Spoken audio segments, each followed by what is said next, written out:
Now Fiddler. Puts on the step, goes right through, puts on the step again. Oh, go Freddie. That was magnificent stuff. Well, they shall not believe it. Marshall skips away, Marshall's still going. Mullins opens up again. Oh, look at him go. He beats O'Davis on the outside. Hello and welcome to the latest episode of The Voluntary Tackle, the only NRL podcast sinking money into a GoFundMe campaign to have Ben Barber reinstated into the competition, so long as that comp takes place on Mars. And there are no other players in it, and there are 0 spectators, and Ben has no access to air. I'm your host, Aimon Brown, and today on the show, we're asking why the Tigers have 15 captains, ponder the wisdom of the Roosters extending Robbo's contract, and we put a blindingly hot light on the hopes of the Bulldogs this year. Before we get started, please, if you have time, rate and or review the show wherever you're listening to the podcast to keep the lap dances during the show going. Those hookers do not pay for themselves, and believe me, I've already pitched that idea and it was an emphatic no. So please do rate the show or follow us on Twitter at the handle @VoluntaryTackle to keep up to date with our absurd views. But before we go on, I'm joined in the Sports Best Friends studios by the only man who travelled all the way to Italy just to gawk incessantly at naked images of a young Sophia Loren. It's, of course, Xander Risotto. Welcome to the show, mate. It's good to be back, mate. And for the record, I was there purely to stare at the gigantic ball sack of the David. I didn't have that impression of that statue. I thought he had quite the pin dick. But you're saying he's a large schlong with a giant sack? It looks like that from afar, but because the thing is so massive, as you stand under it, all you can see is these monumental testicles, and the rest of the body's obviously a lot larger. But the perspective from underneath is telling. So it's a sheer size. If you were to take it on a ratio basis, he could still have quite a small scrotum. That's correct, but it's good to know. When the size of the statue is the size of a small mountain, the scrotum is still quite something to behold. I mean, I've noticed that in a lot of the European romantic sculptures, because I've obviously ventured into many of these museums over the years, Xander, and I have noticed that the junk of a lot of these people, because they get it out a lot in that era for some reason, isn't particularly large, and I don't know if that's down to sort of malnutrition or the fact that maybe I'm a little bit bigger than I think I am. No, look, I think it's purely a fact of, these guys are all very ripped, and I'm pretty sure they just had some form of pre-industrial steroids. It's a long way to go, obviously, for Sophia Loren porn. Did you not think of just trying Pornhub and hoping for the best? No, mate. It's called desensitization. At a certain point, you just have to have the real thing. What, you wanted to meet the real Sophia Loren, did you? That's right. That's why I was there. Wasn't successful. Yeah. Hunt itself was a turn on, I've got to say. I wouldn't make the mistake of lusting after post-noughties Sophia Loren, mate. You might get some serious gravel rash wank regret, I assure you. By the way, how was Italy? Did it make you a better man? Look, it made me a fatter man. But no, it was amazing, mate. Absolutely loved it. Look, there's no media watch Mario today. He would love to have joined us, Xander, but he said he's actually having his second vasectomy. I didn't actually know you could have 2 of those. Well, he has always come across as a particularly virile man. I mean, maybe the sperm had just jumped through the tied tubes and powered their way on, and he's just needed to go that next step. I mean, eventually he's obviously just going to need to be completely castrated. So he's got that Guerrillo Commander semen that sort of can't be stopped. They open the tubes up again. Because I thought perhaps maybe he was double cocked, and if so, this was what my quandary was. If he was 2 penis ridden, why would you only cut the cord on one of them to begin with and keep the other one armed and dangerous? I don't know if you cut the cord on the penis, mate. That's not where the operation takes place. Mate, it's an expression, mate. It's like pulling the ripcord. I'm glad we got to the bottom of that. Look, before we go on, Xander, a big shout out to regular listener Lambretta and all those who are currently affected by the floods. We're certainly wishing you all the best from the team at TVT. Now, look, the world of rugby league, it's heating up, Xander. And obviously, I'm not just referring to the ridiculous temperament of Matt Lodge. Shit's getting real. The season is almost upon us. And we here at TVT are primed and ready to bring all of you the latest news and analysis. And first, we want to ask the question, how many chefs does it take to ruin a broth? Or in this case, How many tigers does it take to become a Chinese tiger penis soup? Xander, the Tigers have named 5 skippers. They are James Tarmow, Luke Brooks, Adam Dewey, Ken Mamalo and Tyrone Peachy. Now, for a club that is often criticised for not having a singularly defined direction, have they just done this for sheer comedic purposes? Because if so, it's quite brilliant. Well, I mean, I don't want to be too harsh of a judge, in all honesty, as a Roosters fan, because I can still remember when we had 4 captains. We ended up having to cut them down through sheer attrition in the last couple of years, but it's not exactly a new idea, right? The trend in the game as a whole, and Roy Masters wrote about this a while back, has gone away from singular captains to leadership groups. 5 does still seem a little excessive. I mean, at a certain point, if your leadership group is your entire team, then the concept begins to lose its purchase. But I guess perhaps it could simply be an early season thing where they're gonna cast the net wide and see who shines and maybe narrow it from there. That's the only way I can kind of make sense of it. But it's right. So yeah. You see it as a bit like Australian Idol. They're going to start off with the whole team as captain and then whittle them down over time. Yeah, that's what I'm thinking. Interesting strategy. That's so Madge, isn't it? It's a very Madge strategy, come to think of it. Out of interest, Xander, who were our 4 captains? What era are we talking? Is this back in the dark ages of Brian Smith and Willie Mason? I remember us having this discussion in 2014, but I think the concept went on afterwards, where I think we had, at the time, it was Friend, Cordner, Minicello, and Matt Ikavalu. Before his time,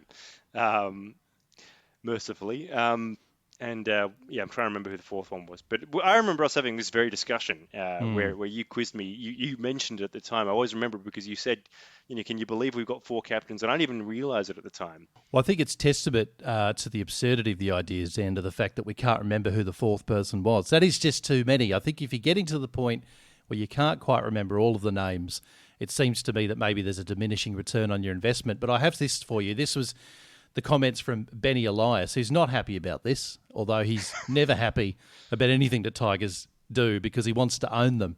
And until that time, he will shit on everything that they do. But nonetheless, he did say this. He said, there should be a leader in any organisation, especially a football side, where you have a captain that you respect and follow through the good and the bad. Why is 5 captains the go? He questioned. Why not 3 or 9? It's just embarrassing. Do you think Benny Elias makes a good point? I personally would love to see it get to the point where we have all 13 as captain, because then we've really made the concept redundant, just for the sheer comedy of it. I want to know this, though. In what situations is having 5 captains better than 1? For example, could you have 5 captains challenges? Is that a potential loophole? Yeah, that's I suppose that's one way of looking at it. You maybe they each get their 20 seconds. I mean, it's a funny one. Like, I can kind of, when we had 4, I remember thinking, I guess it's 2 for the forwards and 2 for the backs. Which in a certain sense you can say, well, you got backup for each, and they're separate units in a way. I'm really interested to know why they settled on 5 in particular. Yeah, maybe it's a balance of power thing, like they've got the lower house and the upper house, and they never want to have a hung So the parliament. 5th is a speaker, effectively. I imagine it's Ken Mamalo would be the swinging voter. He'd be the Rob Oakeshott of the 2012 election, or whatever the fuck it was. Look, we've gone off track, but look, what I will say to you is this. Perhaps the group of skippers, and I say group obviously, could inspire the team in the sheds at halftime via some kind of harmonious barbershop quintet routine. She could go in there and say, I don't know, Brooks is overwhelmed, and then, everyone sort of gets up and goes, fuck yeah, let's get out there and smash him, except for Luke Brooks, who's obviously after that would be morally destroyed. I don't know if that's a tactic that you haven't really thought about. Is Luke Brooks in the leadership group? I'd be interested to know that. He is, yeah, he's one of them. Wow. Okay, that's interesting. I want to know, do you think that that's a bit of a slap in the face to Luke Brooks? Because obviously he's been in their system a long time. He's probably one of the most capped players now in that team. He's their halfback. And clearly, if you haven't earned the C by that stage, you'd think the coaching staff must have a question mark against your leadership skills. I know he's included in the group of 5. But for me, that would seem like a slight on Luke Brooks' leadership. I don't know how you see that. Well, it's certainly an indication that I think he needs plenty of support. So they're trying not to insult him, but insulting him anyway. We've got four other people to help you on your way. Yeah, not sure having every player in the Tigers team bar Alex Twal be captain is the answer. And you mentioned leadership groups before, which makes sense to me, right? But I am a traditionalist. Personally, I prefer one captain. The point of the role for me is that it's, I guess, a focal point of the team's attention when it's needed. Captains aren't always needed throughout the 80 minutes, but they are needed in key times when the chips are down. Who out of those five people do you envisage being the long-term captain? I assume this isn't tenable. There's word that Adam Dewey is probably the likely candidate, but if you cast your eyes across that Tigers squad, who would Xander Risotto have as the captain moving forward if they were to just choose one man? Yeah, I mean, I tend to think it's Adam Dewey just in terms of the leadership he's shown in the last couple of years in particular. When they've gone well, it's because he's usually really taken the game himself, and he's a player that really gives his all, I feel, and definitely bleeds for the jersey. So I think when you're thinking about captains, you want guys that will bleed for the jersey and lead by example. And to me, he's probably, and also has a bit of smarts about him. And I think he's the best exponent of that they've got. I think he's probably is a good choice. He's some guy that, as you said, he likes to get his hands on the ball. He's highly involved, and he's very passionate. And so I think if you put those sort of characteristics together, it obviously starts to create a profile of someone that you'd want to have leading the group around. I understand he's really well respected at the club as well, which helps. The complication here, though, being that he's injured, so he won't be playing probably for the first quarter of the season. So they'll have to work out at least an interim regime, if you will, seeing it seems a bit like a government, to handle it while he's away. For me, actually, the other experienced guy in that group is James Tarmow. He's played a shitload of games, and ordinarily you'd think he'd be a great option if he had a voice louder than David Carradine mid-wank. That guy was a virtual mute in Tales from Tiger Town. I don't know if you watched that doco or not, but I was really surprised at just how downbeat and how much he lacked vocal for such an experienced forward. It's interesting, isn't it, given that he was part of that successful Cowboys outfit before joining the Tigers, right? He did seem to be one of those players that did seem to have lost his mojo a little bit after leaving. You're right, on paper he seems to be a good choice, but maybe culturally he's not the right fit, or he's not responding under the current coaching regime, or maybe he just doesn't like the Inner West. I mean, I don't blame him, to be honest. Hey, mate, I love the Inner West. Lived there for 5 years. Great place. But I will say this. Good coffee. What I noticed, great coffee, great pubs, great cafes. You're just plain wrong. But anyway, look, we'll move on. In that documentary, the thing that really stood out for me was, because Madge gave this team numerous sprays throughout the season that was captured during this series. A great series, by the way, if anyone hasn't watched it. Go out and watch it. I think it's still on Foxtel or on KO. But as he was delivering these sprays, I was really noticeable just how much of a statue James Tarmow was. He didn't have his head down. He was staring at Madge, but it just seemed vacant. Now, I've heard the guy talk before in interviews. He's not dumb, but there's obviously something about his character which doesn't like being the centre of attention, or doesn't like being that person who stirs other troops into actions. I think he's just a bit insular, maybe, and that doesn't lend itself typically to being a great captain. So otherwise, he would be the logical candidate, I guess, is what I'm getting at. I mean, it could also just be that Madge is, literally it sucked all the oxygen out of the room with his rants, that no one could actually speak after that. Just sucked the life force out of them. They all looked a bit shriveled, I have to admit, by the end of it, but I didn't know if that was just a lot of the saliva acting on the skin over time. But look, I want to talk broadly here beyond the Tigers, Xander. I want to get your take on this. How important is a skipper to a team's success, do you think? The history of the game shows they're extremely important. Good premiership sides have always had skippers that lead by example and make very astute tactical decisions. I mean, you really want the mix of both. You want that captain that players are willing to, that leads by example and gives their all, but that will inspire the team to do the same. I mean, it's not good enough that they just do it themselves, but they need to inspire the rest of the team. And on top of that, you want them to also be making the right calls at the right times, know how to manage the game, know when to up the tempo and when to slow it down. You can have a very talented team, but without that maturity in your captaincy, it's very hard to become a premiership winning team.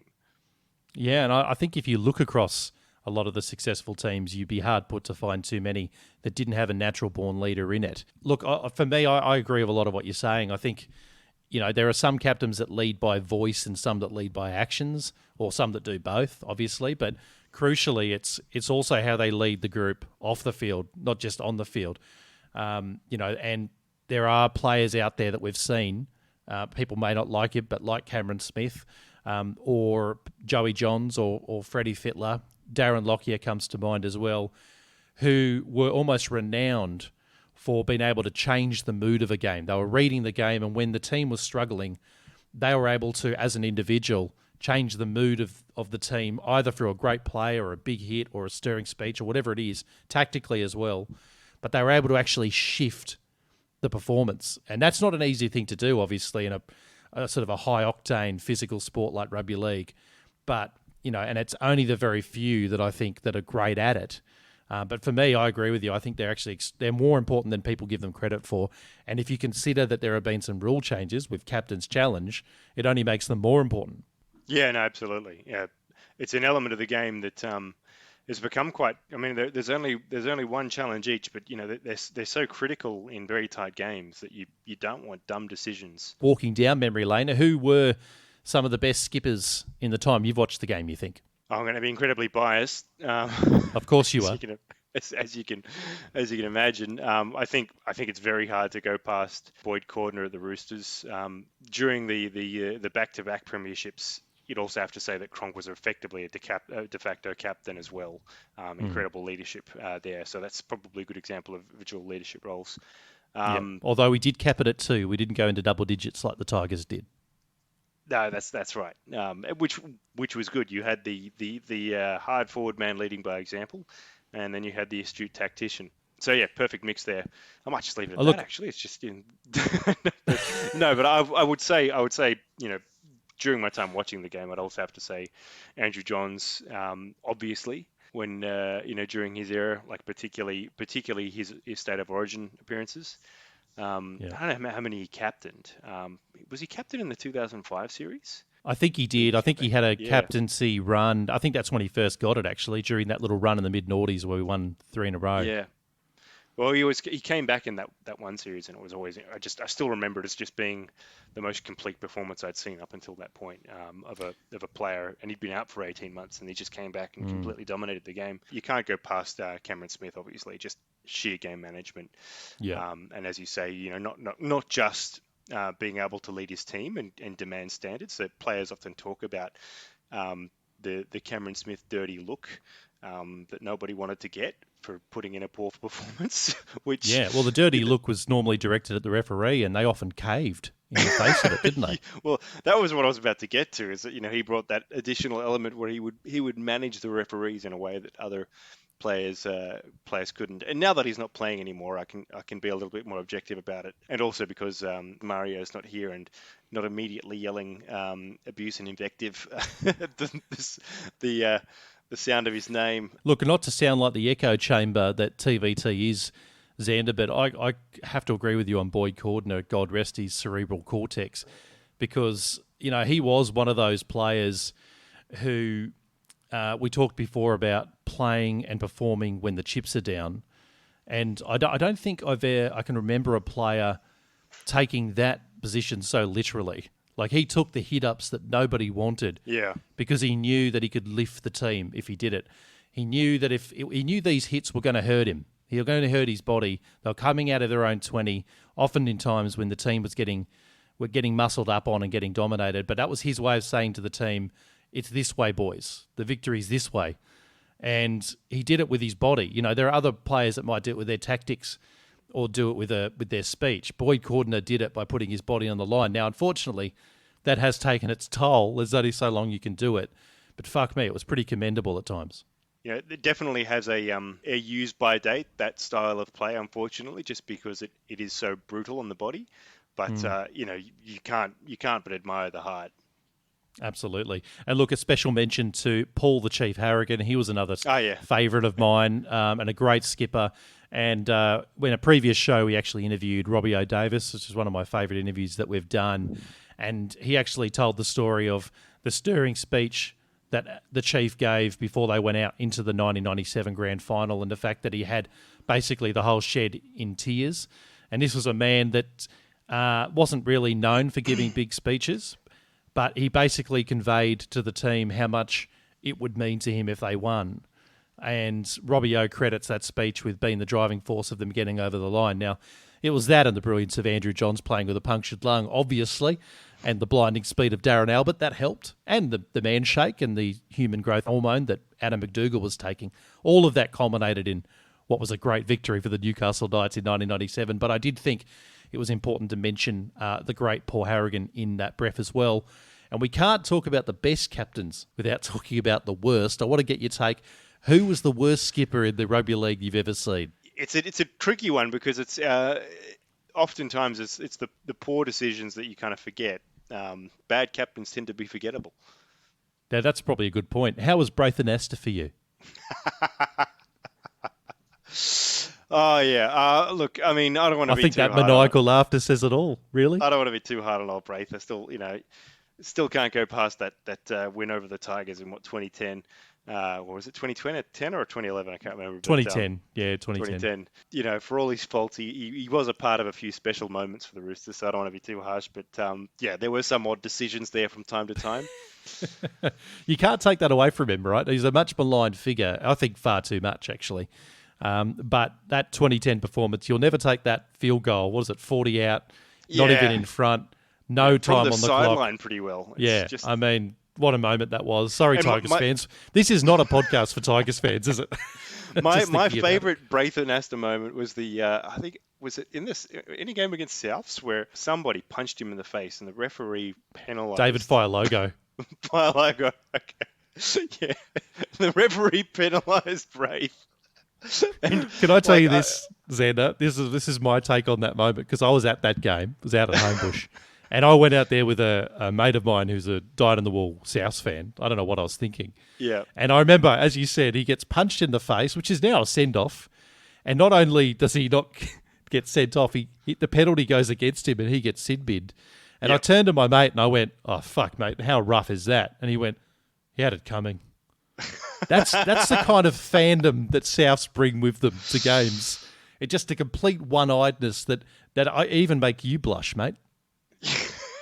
Well, I mean, Souths fans, mate, they're not exactly human. Yeah, no, that still has to go. That goes down as not just the funniest captaincy moments, but just one of the funniest rugby league moments of all time. Like, I mean, it's just hard to go past the look on his face. He was so dumbfounded at the referee. He was so shocked. Exactly. Him. What I loved about that is the referee clearly had visual evidence. That was the blood gushing down his face, that maybe Braith had been wronged in that situation, but not even the blood was enough of a deterrent for the referee to give the Roosters the penalty that day. Sorry, I'm going to give you my take on the worst captain. For me, it was Hansi Cronje. Not rugby league related, obviously, but he was the worst, in terms of match fixing. And I guess in the end, he got his comeuppance. He was definitely killed. I don't know if you've looked into that or not. He died in an inverted commas plane crash, but they got Hansi. And, for me, he didn't lead by example. It's taken a pretty dark turn suddenly. You're right, wasn't it has. Exactly where I was expecting the conversation to go. Mate, this is TVT. You should never expect it to be linear in any way, shape or form. Look, I'm going to stick with the Tigers here. Jackson Hastings, I don't know if you got a chance to see him pull on the Tigers jersey for the first time and play in the trials. Do you think 2022 could be a season of redemption for Jacko?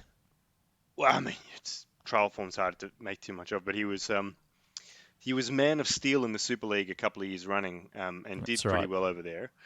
So was Sam Obst, so let's not write home about it. That's true, but he still was successful in the Super League, and by all accounts he did mature a bit. I mean, he was pretty useless for us, but he was still a bit young, and sometimes players do that. Like they're too much the center of attention. He obviously comes from a pretty good pedigree. The name's pretty famous. Everyone knows the Hastings name, and it might have gone to his head a little bit going to England, where he was less known, and in I suppose like a sport that is of smaller renown over there might have helped mature him a bit. And he was obviously played well in that competition, even if it's not quite the standard that we're used to in the NRL. So yeah, there's every chance. I mean, he certainly has built up to have a redemption story. I think coming back in a Tigers unit, where I assume that he's now one of the captains, because there's so many of them. Well, I'm like you. I can get underwhelmed by these Super League stories, and particularly when people get Man of Steel. I tend to think they hand that award out to people who are untouched by rugby league civilization. They've never played the game, and they seem to get that award. So I don't take a lot of stock in the performance side necessarily, but it was interesting. I think just him being away from the NRL, where he had some culture issues, and going away and having some professional success, I thought maybe that might instill some maturity. And I have to say, after the game with the Roosters, when they interviewed him, he did seem very humble. Now, I don't think he was playing that up for the cameras. He did seem like he had changed somewhat. He gave full credit to the opposition. He wasn't writing home about his performance. His body language seemed a little bit different to me. So I do wonder if he actually has turned a corner, because for me it was never a talent issue with Jackson Hastings. It was always a psychological/ego issue, and the way he fit in with the club that he was at. So he could well be a great buy. I've given him plenty of stick on this show for various reasons. I think legitimately so. But I'm on board the redemption story if he can do it. And God, the bloody Tigers need one. The Tigers need him to be great.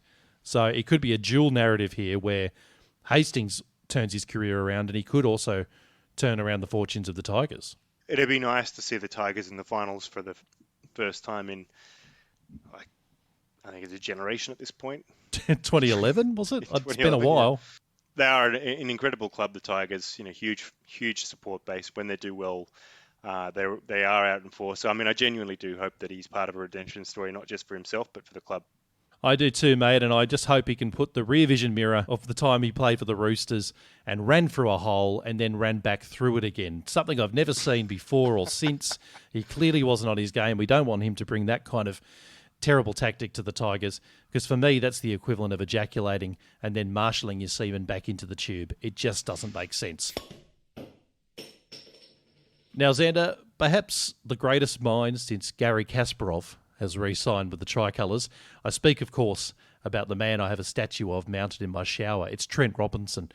It's a 5-year contract, and I want to pick your brains on this. How big is this for the boys from Bondi, and is 5 years too long or not long enough? It is a long contract. For a player, 5 years would be too long, I think. Even though they did sign James Tarmow to like a 10-year contract as a forward. Taumalolo. Yeah, James Taumalolo. Sorry, jet lag. Two minds about it. I'm kind of glad we've locked him up for a fair while. But it doesn't give you too much wiggle room if things start to go pear-shaped. So he's been incredible for the club, and I almost want him to be, coach for life as part of me as well. But I don't know. I do kind of feel like you also want to have a bit more leeway, and having 5 years, it's if things go sour, it means that they're going to be there's a long time where things can be going poor. Is there even a chance though with someone like Trent that it could go pear-shaped? Now I know that he's had a great run of success, bar basically one season since he's joined us. But it doesn't even provide the inkling to me that it could go pear-shaped, because he's got so many of his ducks in a row from the very bottom of the club to the top. I would normally agree with that assessment, that you don't want to be locking coaches in for that long. But when it comes to Robinson, I'm completely fine with it, because I can't even envisage a scenario where it goes pear-shaped, frankly. No, it's a fair point. I'm a bit like you. I think conceptually 5 years is a long time, but it is different when it's a coach to a player, where you worry about the body's wearing down. But yeah, I mean, I guess just when it is like half a decade. If he'd been signed to 5 years without having been with the club, it'd probably have been too long. But because he's been with the club since 2013, like, I mean, it's not as if he's an unknown quantity. He's taken the club to 3 premierships, 4 minor premierships. They've constantly been a threat. He's recruited really well. He's rebuilt the culture. I'm talking myself out of the concern at this point. I'm with you. This actually shocked me, Xander. I don't know if you knew this already, but did you know that Robbo is already the longest-serving coach in Roosters history? I didn't know he'd actually achieved that mantle yet. Yeah, wow. No, I didn't know that either. So he is obviously a well-established figure, in other words. It'll be 10 years next year, so I guess I would have thought that there'd been a coach that had been around for more than 10 years, given that the club has been around since 1908. But yeah, that's interesting. It surprises me, actually. Maybe it just surprises us because the last coach before him was Brian Smith. Sorry, can we just hold each other for a moment? My spine still shudders every time I hear his name. Oh, he's the only human who could not get on with Danny Badiris. That man sucked. But look, this is what Nick Politis had to say, mate. He said, in my view, Trent is the game's best thinker. He is a man of high integrity with genuine love for his players, a history of our club and the area we represent. Loves a good paper brown brag, apparently. That's what some of these detractors also say. But to me, that actually sums it up, Xander. I love him as a coach, but I absolutely adore this bloke as a human. Yeah, no, likewise. I love the way he's, in particular, throughout the concussion issues that the club's faced. He's always put the players first. That's a great point, yeah. Yeah, no, and he's had incredible perspective on that issue. Whereas, sometimes I do feel as though clubs take risks because they're results focused. Robinson's always been, like treating the players as human beings first, and I have incredible respect for that. And I think that goes to the culture within the club as well, and the reason that players want to play under him. As you say, it's not a results-based approach. It's almost a pride-based approach that Robbo has put in place at Bondi. The players don't just want to win. They seem to want to honour the club. They want to play to their best of their ability. And to me, that's kind of what makes me love the club more today than I probably ever have. It's the culture and commitment of the playing group under Robbo that's so impressive. And I think you're right to actually isolate the HIA issue, the concussion issue in the game, because, this wasn't an imperative that was necessarily handed down by the NRL. It seems to me that the Roosters took the initiative there and is basically leading the game when it comes to protecting the players' brains. And a lot of the time at our own performance detriment. But again, he cares about the players. It goes far beyond a results-based approach. And, win, lose or draw, that makes me love my club more. And I wonder, I'm assuming other fans of the Roosters probably feel the same way. And I dare say, as much as we're often maligned by our competitors, we've probably earned some secret admirers in that regard as well. Players from other teams comment on it, right? Like that they respect that. I think even when they signed Suwali, he commented on wanting to play under Robinson because of his integrity. And that kind of speaks to it as well, is the fact that, you're going to attract good talent if your coach is showing that, like that they're not just there to get the best out of the player as a footballer as well, but they're there to help, they're there to protect them from themselves as well, but also to, help them develop as people. Yeah, and I think that's, again, what's probably wooed Brandon Smith as well. I don't know if you've listened to him talk about it on the podcast, where he got grilled for saying a few things that he probably shouldn't have. I do remember this. But it was the Robinson influence that really swayed him. And, going to his house, meeting his family. For some reason, he was really wowed by the fact that they all spoke French as well. But he could tell that this was a coach that was going to look after him as well, not just in terms of managing results, but he could be a mentor to him professionally and personally. And I guess that is attractive when you're a 20-something-year-old who's making a sea change, going from one city to the next, may not necessarily be really close to your family. Your club sort of becomes your family. And you want to have that sort of patriarch at the club be someone that's really looking out for your welfare. Yeah, no, 100%. I mean, you're making a decision that's going to impact your life for, usually a fair little, like a couple of years at least. Your lifestyle, your family, and how you live your day-to-day life as well. I mean, they spend a lot of time at the club. Having come from a successful culture like Brandon Smith as well, like he'll recognize standards. This goes back to what we talked about with Tarmow. I do think that when players come from really good systems and they just take a big paycheck, they can be left worse players for it. Look, I hear you, Xander, because as you said, it doesn't matter what a Roosters player earns now anyway, because we know Nick Politis will look after you post-career with whatever houses you want on the East Coast. He'll find a way to give you 3 or 4 of those. Have you checked the stock market lately, Matt? I'm not so sure that anyone's got that much money left. That's right. There's a few cracks for me, but don't worry, we can afford the odd Brandon Smith. But look, something occurs to me, and just in terms of, I guess, providing a bit of a testament to that culture we're talking about, and I can hear our listeners now going, fuck, these guys, can they stop wanking over their club? I promise we will in a second. But when Boyd retired early because he was forced into early retirement because of his injury, he had a great speech, I thought, but where he really cracked up emotionally was when he started talking about he missed being a Rooster. That was the thing that broke him and cracked him up. And to me, that was all you needed to hear, really, is the fact that it meant so much to him. It was the pride of actually wearing the jersey, of being around that club and around the culture that he would miss the most. It wasn't, the trophies or the representative honours or the money. It was the fact that, he's going to miss being a Rooster. And I think in no small part that is down to Robbo. And I'm very happy because, there was talk only a few seasons ago of Robbo actually moving back to France because his wife is French. Yeah. And apparently the rumour was that she was homesick. So this extension kind of puts paid to a few of those rumours. I was a little bit nervous about all of that. I can only assume he's not moving back. I don't know about you, but I wouldn't really want to be rushing back to Europe right now anyway. So. No, I mean, I can only assume he's not moving back because France may no longer exist soon. Because as we know, France does tend to get conquered in around 8 minutes anytime there's a military conflict. So I actually think they've actually got the white flag preloaded at the top of the Eiffel Tower now. It's a constitutional reform. Look, I mean, I wouldn't say that in France at the moment. I think the French are under Macron are pretty bullish about their ability to resist. They don't like being called surrender monkeys anymore. Okay, well, I didn't use the word monkey, but I hear you. I did. No, well, like as I said, all the reverberations throughout history. For some reason, I just want to be saying something like, "Oh, take my baguettes and submarines. Just leave me my wine and copy of Charlie Hebdo." That's a terrible accent. That'll get cut. That was somewhere between French and Jamaican. I'm not really sure what that was.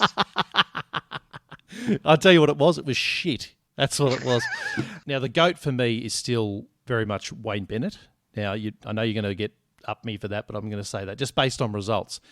But personally, I prefer to have Robbo because I know he's more holistic in the way he loves the game. Wayne's about winning through personal psychology and to fuck with the media and to fuck with the team's future and to fuck with the comp.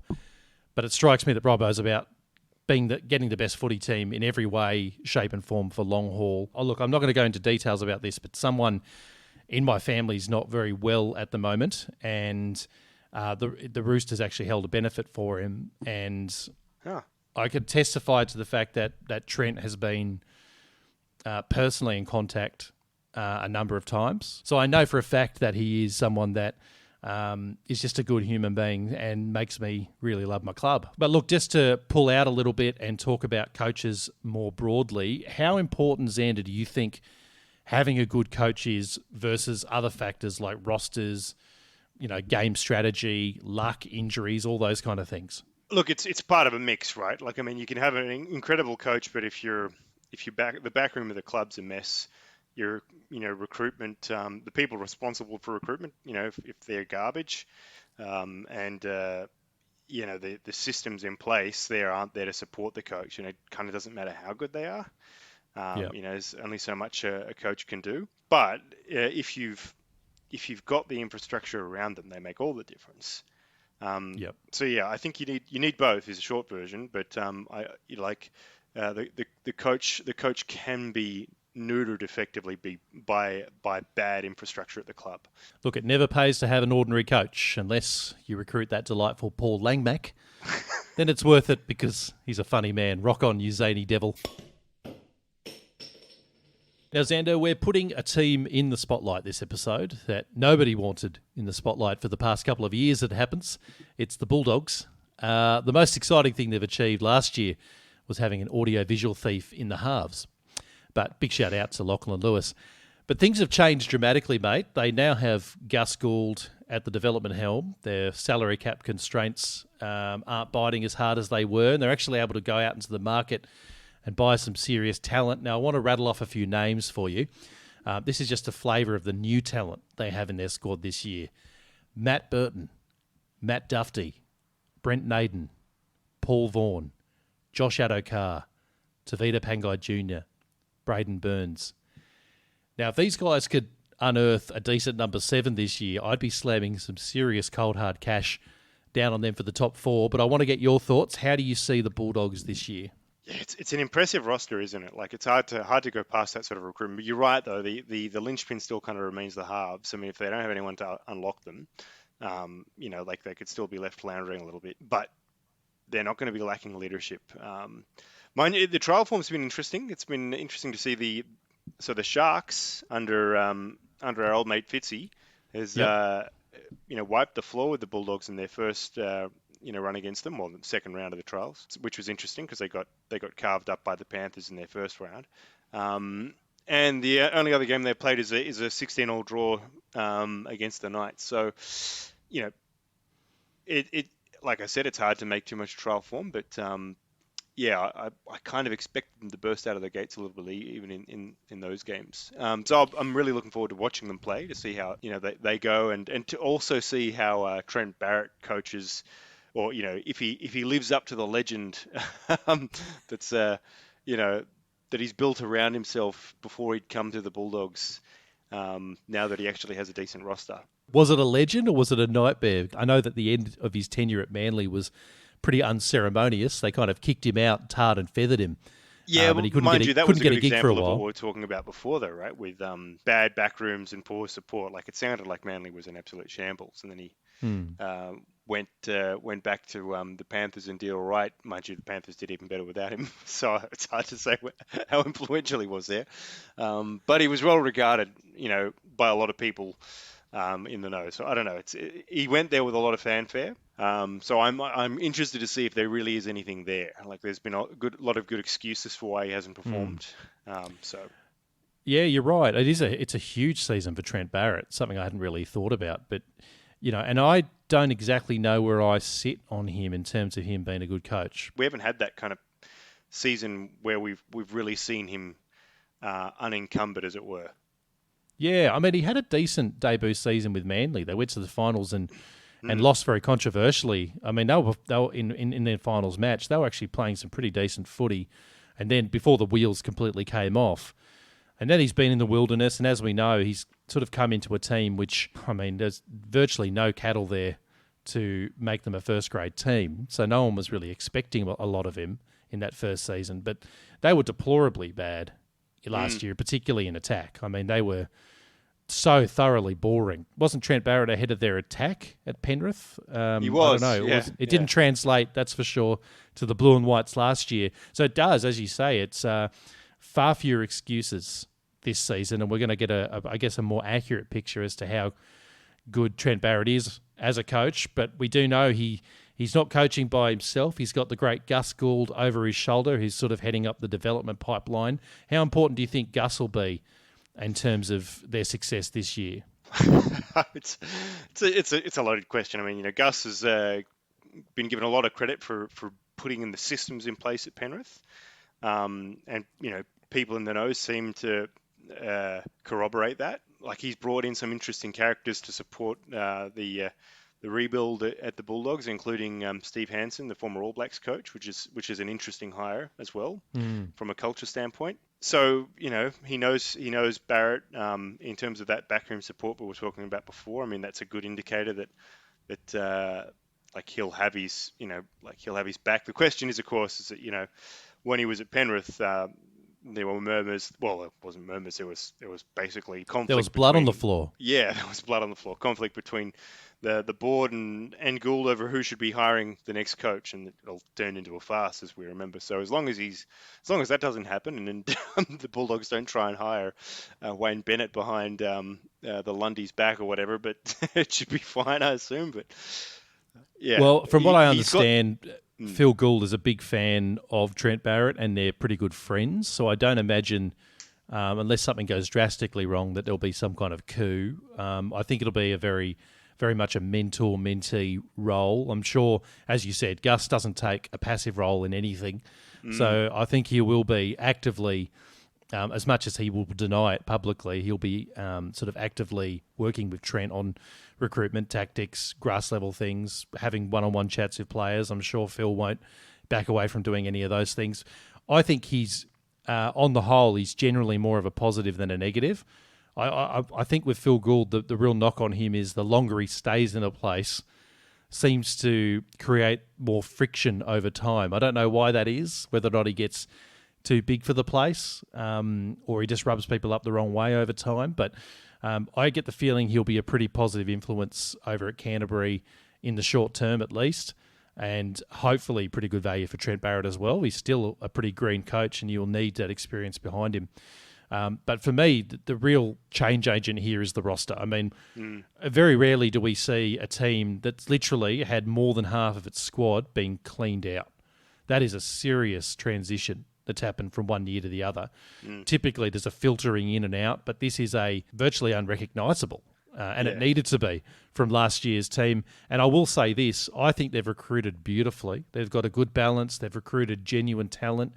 A few question marks over the temperament, but a couple of them, I guess, notably Tavita Pangai Jr., who has the capability of being the best forward in the game. But Willie, it really comes down to his personality and whether someone can actually inspire him to play with the team and not be an individual.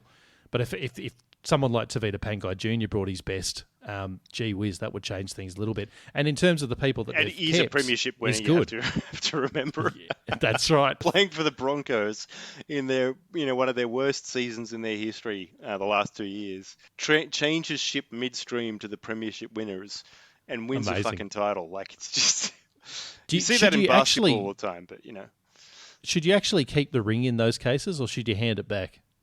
Yeah, I feel like you almost ought to hand it to somebody else. He was immense, to be fair. Like, he came in and he did make a really big impact for the Panthers. He wasn't as guilty of those stupid, like, boneheaded plays that he was often pulling out for the Broncos. Yeah, like, he was just a penalty magnet. I mean, he was a like one of the worst players when it came to dumb decisions on the field. Yep. Just like brain snaps. That's when you look back at that Broncos team, right, and you know there's something toxic about that culture, because if you go David Fifita, Tavita Pangai Jr., Payne Haas, Matt Lodge, you go, these forwards should dominate the competition. And as you said, they played as individuals and they did a lot of boneheaded things, some terrible misses in defence. Their heads were never there. Not to digress, but it really showed you how dire things were at the Broncos. But to stay on the Bulldogs, that number 7 quandary, now it appears that it's probably going to come down to Averillo, Flanagan or Wakeham. Now, none of these options necessarily excite me, but if you were Trent Barrett or his puppet master, Gus Gould, who would you choose as a number 7? I mean, I don't know. I'd probably be tempted to try Wakeham just to see. But, he's got some talent, that bloke. He just doesn't seem to play 80 minutes and needs to defend better, but he's actually got a bit of flashiness. He was one of the rare flashy players for the Dogs last year. See what happens when you really give him the reins. Like if he shines. I mean, early season's the time to be doing a bit of experimenting. Is it over for Kyle then? And take it from your tone that you never considered him there. Do you think Kyle Flanagan, after having a bit of a rocks and diamonds season for the Roosters, I actually thought more diamonds than rocks, but maybe I'm an outlier there. Yeah, he got traded away, but he hasn't found his feet at the Dogs. He's barely found a starting position actually, and he was very famously upset halfway through last year when he got dropped. Got caught in a hop during a media conference and broke down in tears. He's only a young bloke, for me, I'm not prepared to write off his career, but it seems like his career's gone backwards quickly. His confidence has gone down. I feel a bit sorry for him. I really felt for him when I saw that interview. I got to admit, because I'm like you. I thought he was solid. Like he did have a habit of not capitalizing on opportunities, but he was a solid player for us. I thought, one of the better boots that we'd had for a while. He converted a lot of goals for us. Yeah, that's the other part. He's a goal kicker too. Yeah. He's not done, that's for sure. Like he probably just needs he needs to be in the right culture, and maybe he just hasn't been. Like, with us, he was probably a little bit. He came right after Cronk. Very difficult situation. Clubs tough lacking boots to fill. Yeah, and I think he probably needs to be playing second fiddle to somebody who's, physically bigger and a bit more imposing and experienced at the same time. Somebody who can kind of look after him and treat him as like a second half, and allow him to develop as in that kind of second fiddle role as a half, if that makes sense. Well, it sounds like you're describing Matt Burton perfectly. Now, he would be the person that he's playing next to. Yeah. He'll be in the number 6 jersey this year now. I've made no secret of the fact that I have somewhat of a man crush on Matt Burton, and I genuinely think that he is one of the most exciting prospects in the game. And it will be really interesting to see if he can actually lead a team around. He's still very early on in his own career. Obviously he's had success over at Penrith, and I guess testament to how good he is, he wasn't able to get the 6 jersey there, played in the centres instead, and only became the centre of the year. Why not? He'll be kind of running the show at the Dogs. I really think he's up to it. I think the NRL will learn just how good this guy really is. And I'm going to call it. I know people shouldn't do this. He could be better than Darren Lockyer. I'm going to say it, and we'll see what happens. But I think huge call, but it's a huge call. Yeah. But I think he has the capacity to dominate the game. Maybe take a few seasons to get there, but I think in the next 2 to 3 years he could get there and hold that mantle down for the remainder of his career. I honestly think he's that good, barring injury.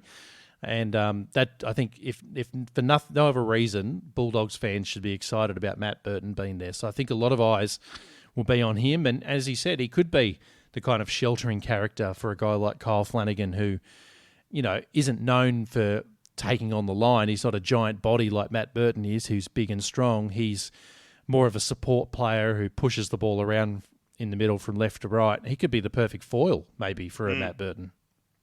Yeah, no, absolutely. I'm quite interested to see how it all plays out. Hopefully, doesn't play out well against us too well, but otherwise, as a neutral, be watching their games with a keen eye. Yeah, looking forward to just watching games in general. To be honest, it's been such a long time. I'm looking forward to it. I also think Dufty's a bigger acquisition than people think. So look for him to have a really big year this year as well. I want to get your ladder prediction. Most people have the Dogs, I noticed, outside of their 8.